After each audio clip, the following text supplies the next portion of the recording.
Today we're diving into a hot debate, overdrive versus distortion as a boost. I'm going to show you the real difference, how each pedal interacts with your amp, and why one might work better depending on your rig. Let's get into it. First, the basics.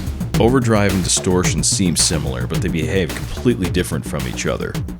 Overdrives are dynamic. You can play clean if you pick lightly, and the more gain comes in as you dig in. They add harmonic richness without crushing the signal. Look at this waveform. The peaks and valleys are still intact.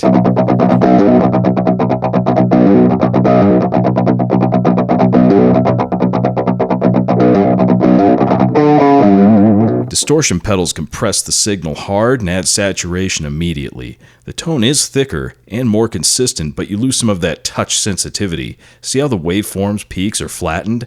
That's the compression.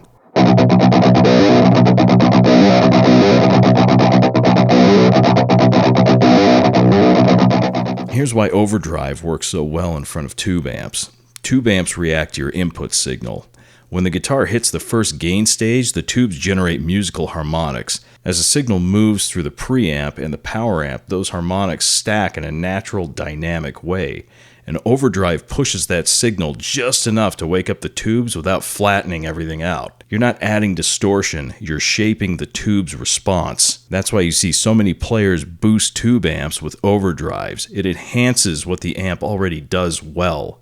Distortion pedals work differently. They use clipping circuits like op amps or transistors to create their sound before it even hits the amp. This makes them perfect for solid-state amps, which don't naturally create the same harmonic character as tubes. On a tube amp, distortion pedals can still sound great, but think of it like this. Overdrive enhances, distortion takes over. Sometimes that's the goal, sometimes it isn't. So here's the takeaway. Tube amp, overdrive is usually the better boost. Dynamic, musical, and helps the tubes sing. Solid-state amp, distortion gives you the crunch and saturation the amp can't produce on its own. Neither is right or wrong. They're tools for different results. Use the tool that gets you the tone you want. If you like this kind of stuff, subscribe and I'll see you on the next one.